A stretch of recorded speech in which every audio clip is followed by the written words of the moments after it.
એટીએમમાંથી પૈસા નહીં અનાજ નીકળશે। આવી જ એક નવી સ્કીમ શરૂ થઈ છે। જી હા, હવે પૈસાની જેમ જ એટીએમમાંથી પણ અનાજ ઉપાડવાની સુવિધા મળશે। અત્યાર સુધી તમે એટીએમમાંથી માત્ર પૈસા જ ઉપાડ્યા હશે, પરંતુ વધુ એક સુવિધા શરૂ થઈ જેનાથી તમે એટીએમમાંથી અનાજ પણ ઉપાડી શકશો। રાજ્યનું સર્વપ્રથમ ગ્રીન એટીએમની ભાવનગરમાં આજથી શરૂઆત થઈ છે, જેમાં ગ્રાહકોને પોતાના અનુકૂળ સમયે એટીએમમાંથી અનાજનો જથ્થો મળી રહેશે, જેમાં 1000 કિલો ઘઉં અને 1000 કિલો ચોખા એક સાથે સંગ્રહ થઈ શકશે। આટલું જ નહીં, પરંતુ ત્યાં ગોડાઉનની પણ સુવિધા ઊભી કરવામાં આવશે, જેમાં 4 થી 5000 કિલો અનાજ સંગ્રહ કરવામાં આવશે।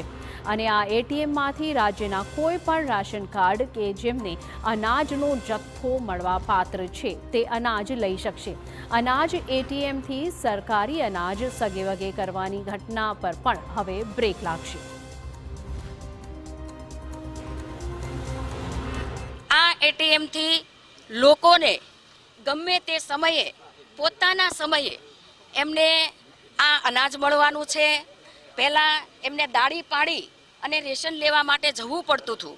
આજે આ ગ્રેન એટીએમ છે, એના દ્વારા ગરીબ છેવાડાના લોકોને એને દાળી નહીં પાડવી પડે, પોતાના સમયે એ અનાજ લઈ શકશે। મોદી સાહેબે હંમેશા ગરીબોની ચિંતા કરી છે, છેવાડાના લોકોની ચિંતા કરી છે, ત્યારે અમને સૌને ગૌરવ છે કે નરેન્દ્રભાઈના જન્મદિવસે અમે અહીંયા ભાવનગરની અંદર જે પાયલોટ પ્રોજેક્ટ કરી રહ્યા છીએ, સમગ્ર ગુજરાતની અંદર આ પ્રથમ પાયલોટ પ્રોજેક્ટ છે એ અમે ભાવનગર કરચલિયાપરાની અંદર કરી રહ્યા છીએ। આ એટીએમથી સામાન્ય નબળા વર્ગના લોકોને જે અગાઉ નાની મોટી ફરિયાદો આવતી હતી કે વધારે મળે છે, ઓછું મળે છે, નથી મળતું, આવું જે બધી ફરિયાદો આવતી હતી, આના કારણે હવે 1 ગ્રામ પણ ઓછું અનાજ મળવાનું નથી। એટલે સામાન્ય જે મોદી સાહેબે જે નાના માણસોની, ગરીબ માણસોની જે ચિંતા કરી છે એ ચિંતા હવે લગભગ એ લોકો માટે આ પ્રશ્નો ઓછા વત્તાનો નહીં રહે એવું મારું માનવું છે। રાશન શોપ ડીલરોની મનમાની અને ગેરરીતિને કારણે ગરીબ લોકો વધુ હેરાન થઈ રહ્યા છે।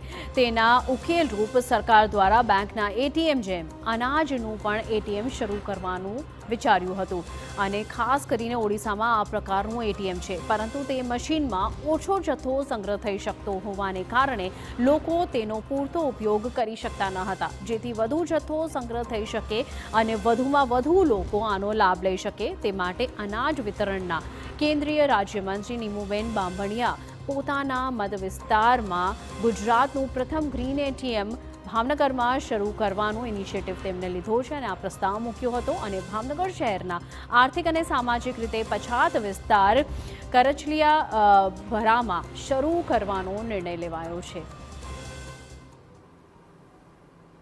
આવતીકાલે કરચલિયાપરા ખાતે કે જ્યાં ગરીબ અને જરૂરિયાતમંદ વિસ્તારના જે લાભાર્થીઓ છે, લાભાર્થીઓને ધ્યાને રાખી અને આ વિસ્તાર પસંદ કરવામાં આવ્યો છે। ખાસ કરીને ગરીબ અને જે જરૂરિયાતમંદ વ્યક્તિઓ છે એ પોતાની રોજીરોટી ગુમાવ્યા વગર, મજૂરી ગુમાવ્યા વગર 24 કલાકની અંદર આ એટીએમ ઉપરથી પોતાનું અનાજ મેળવી શકે।